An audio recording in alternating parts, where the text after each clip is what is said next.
Salut băieți, astăzi am făcut o serie nouă de Minecraft.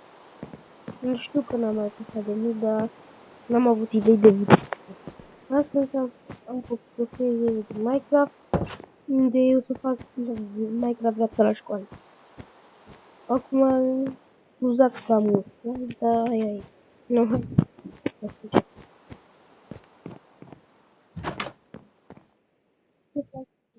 Bine, să nu uiți să faci temele.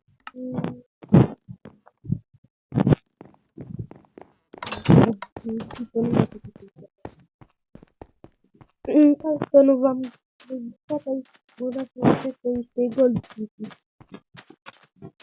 Gold City. O să merg acolo din City, că vă spun Gold.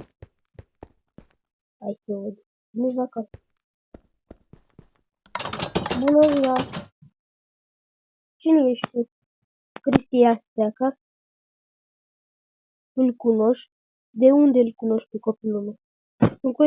Sunt coleg cu el la școală. Ești coleg cu el? Nu îmi puteți spune unde e? Iese în camera lui.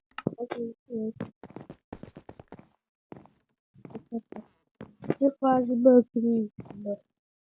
Ce faci, David? Aici. Am venit să-mi dai temă. Am uitat, avem temă la matematică. Mulțumesc. Lucruri dimineața și trebuie să mă duc să mă pregătesc treaba. Și ca să știu oare cu piscină. Hai, că eu te las. Da. Să plecăm. La revedere! Ai, să văd ce ora am eu. Uite, de să nu este ziua, da, ok. Asta este mașina mea. Da, ok. Nu de zi. Bună dimineața, mami. Oricum, astăzi am matematică să nu fac lucrare. Sau o să mă ajut cu dorarul meu. Bun, română, științe, sport, marți, română, matematică, geografie, miercuri, română, sport, istorie, joi, română, matematică, arte, vineri, matematică, lectură, arte. Oh! Matematică.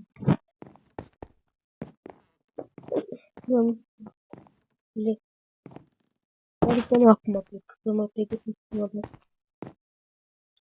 Reveni. Deci, am terminat băieți și fete de îmbrăcat, acum o să plec la școală. Mă duc. Hai, sper că n-am întârziat. Hai, repede. Stai. Așa. Hai să mergem la școală. Aba, nu pe partea trebuia să merg. Hai, merg repede. Așa. Nu vă repede să mă duc.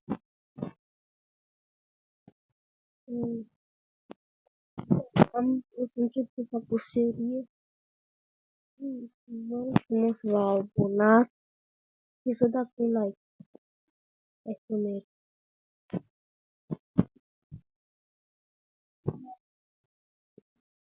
Aici avem apartamentul, aici un restaurant, aici un fel de spital și cam atât.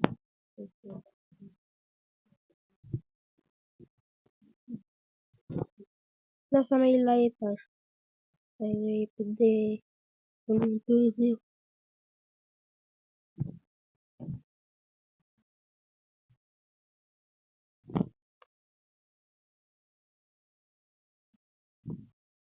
Ia la stâng.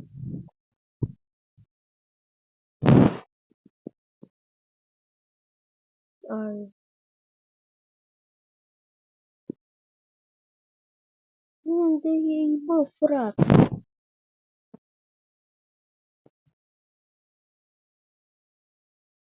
Sunt activ de tâmpie. Aici? Vă rog frumos să mă scuzați că am întârziat. Copii, astăzi o să vă dau un test la matematică. E foarte ușor, n-are cum să nu știți. Haideți să închideți cărțile aici.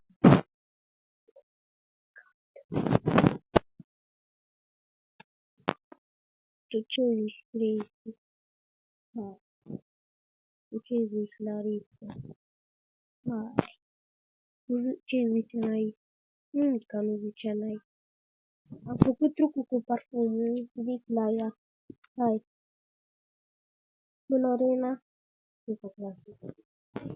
Eu o să iau 10 că sunt deșteaptă, bravo. Cu Cristian, vai. Cătălin, ce faci, bă? Bine. Hai să fac.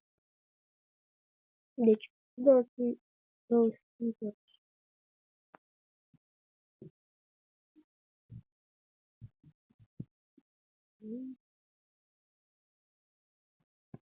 Stați.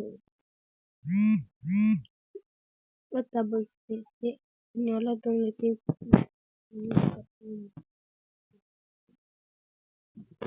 Eu să-i este textul pe care l-am avut. Deci, haideți să vedem ce am.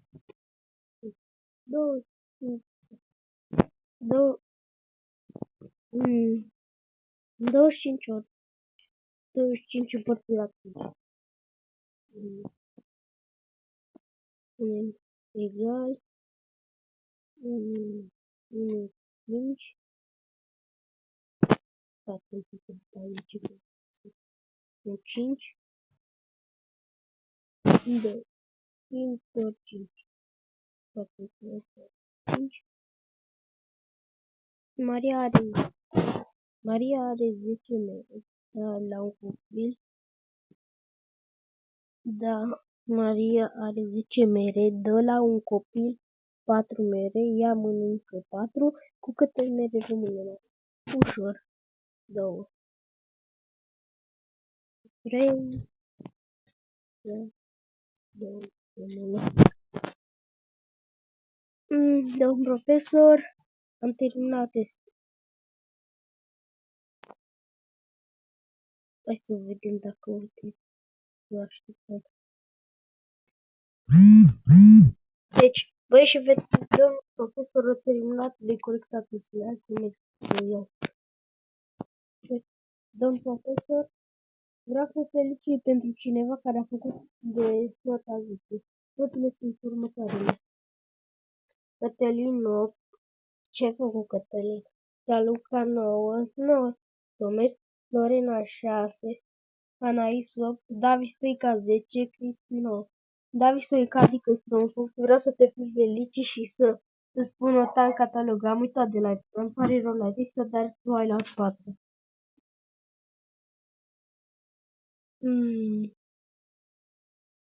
Ah. Nu, Lorena, ai zis că e nota 10 la? Ce? N-are cum. Nu stai de cum. Bine, bă. E bun și eu. Eu am luat 9, eu am luat 10. Deci, băi, și pe ăsta a fost primul episod pe care l-am făcut. Ne vedem data viitoare. Ori mâine o să fac următorul episod, ori mâine seară. Deci vă pup. Hehehe. Deci eu să vă pup și cam atât. Pa!